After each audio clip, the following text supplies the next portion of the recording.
विभूति वैभव यादव बालकलादे मुंबई ಇನ್ನೊಂದು ಕಲಾವಿದೆ ವೇದಿಕೆಗೆ ಬರೋದನ್ನು ಕೂಡ ನಿಮ್ಮ ಚಪ್ಪಾಳೆ ಇರಬೇಕು. ಕೇವಲ 11 ವರ್ಷ 6ನೇ ತರಗತಿಯಲ್ಲಿ ಇವತ್ತು ಅಧ್ಯಯನ ಮಾಡ್ತಕ್ಕಂಥ ವಿಭೂತಿಯವರು ಸಂಗೀತದಲ್ಲಿ ಅಪಾರವಾಗಿರುವಂತಹ ಜ್ಞಾನವನ್ನು ಪಡೆದ ಜೊತೆಗೆ ಈ ನಾಡಿನ ಮೂಲೆಗಳಲ್ಲಿ ಭರತನಾಟ್ಯದ ಒಂದು ಕಲೆಯಿಂದ ಬಿತ್ತರಿಸುವಂತ ಭಜನೆ ಮರಾಠಿ ಹಾಡುಗಳನ್ನು ಹಾಡುವುದರಲ್ಲಿ ತನ್ನನ್ನೇ ತಾನು ತೊಡಗಿಸಿಕೊಂಡವರು. ವಿವಿಧ ಸಂಘ ಸಂಸ್ಥೆಗಳಿಂದ ಸರ್ಕಾರದಿಂದ 51 ಪುರಸ್ಕಾರಗಳನ್ನ ಇವರ ಮುಡಿಗೆ ಮುಡಿದಿದ್ದಾರೆ. ಇಡೀ ನಮ್ಮ ಭಾರತ ದೇಶದಲ್ಲಿ 100ಕ್ಕೂ ಹೆಚ್ಚು ಕಾರ್ಯಕ್ರಮಗಳನ್ನು ನೀಡಿದ ಕೀರ್ತಿ ಈ ಕುಮಾರಿಗಿದೆ ಅನ್ನುವಂಥದ್ದನ್ನು ಹೇಳಲಿಕ್ಕೆ ಬಹಳ ಖುಷಿ ಅನಿಸ್ತದೆ. ಮಹಾರಾಷ್ಟ್ರ ಈಗಿನ ಸಿಎಂ ಡಿಸಿಎಂ ಶಿಕ್ಷಣ ಸಚಿವರಿಂದ ಗೌರವ ಸನ್ಮಾನವನ್ನ ಪಡೆದಿದ್ದಾರೆ. ಸಮಾಜದ ಪ್ರತಿಷ್ಠಿತ ವ್ಯಕ್ತಿಗಳಿಂದ ಸತ್ಕಾರಗಳನ್ನು ಪಡೆದಿರುವ ಮುಂಬಯಿಯದ ಕುಮಾರಿ ವಿಭೂತಿ ವೈಭವ್ ಯಾದವ್ ಅವರಿಂದ ಈಗ ಭರತನಾಟ್ಯ.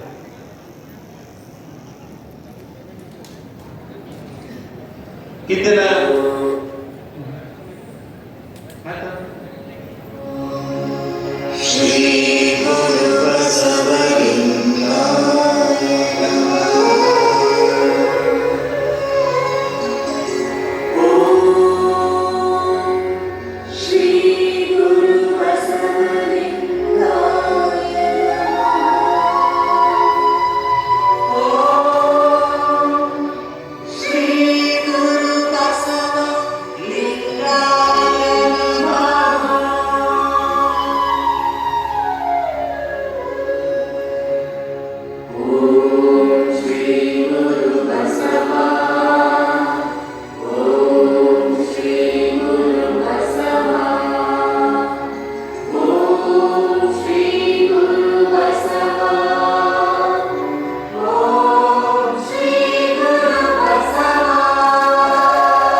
ಜೋರಾದ ಚಪ್ಪಾಳೆ. ಮುಂಬೈದಿಂದ ಅಜ್ಜನ ಸೇವಾ ಮಾಡಬೇಕು ಅಂತ ಹೇಳಿ ಇಲ್ಲಿವರೆಗೂ ಕೂಡ ಬಂದು ಗುರು ಸೇವೆಯನ್ನ ಸಮರ್ಪಣೆ ಮಾಡಿದ ಬಾಲಕಿಗೆ ಜಗದ್ಗುರು ಮಾಸನಿ ದೇವರಿಂದ ಆಶೀರ್ವಾದವನ್ನ ಪಡಿಬೇಕು.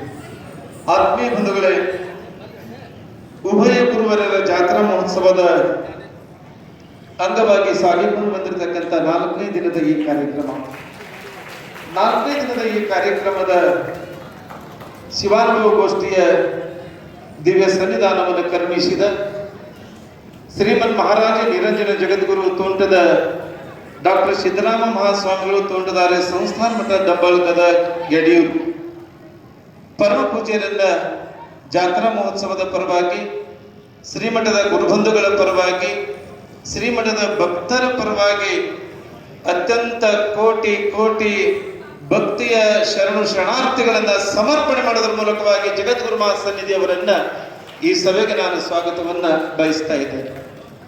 ಅದರ ಜೊತೆಗೆ ಅವರಿವರೆನ್ನದೆ ಕಲ್ಲಯ್ಯಜ್ಜನವರ ಆದಿಯಾಗಿ ಮೈಸೂರಿನ ಎಲ್ಲ ಪರಮ ಪೂಜ್ಯರನ್ನ, ಬೆಳೆದಗುಡ್ಡದ ಪೂಜ್ಯರನ್ನ, ಅಡ್ನೂರಿನ ಪೂಜ್ಯರನ್ನ ಈ ಸಮಾರಂಭಕ್ಕೆ ನಿಮ್ಮೆಲ್ಲರ ಜೋರಾದ ಚಪ್ಪಾಳೆ ತಟ್ಟುವುದರ ಮೂಲಕವಾಗಿ ಭಕ್ತಿಪೂರ್ವಕವಾಗಿ ಪರಮ ಪೂಜ್ಯರನ್ನ ಸ್ವಾಗತವನ್ನು ಬಯಸ್ತಾ ಇದ್ದೇನೆ.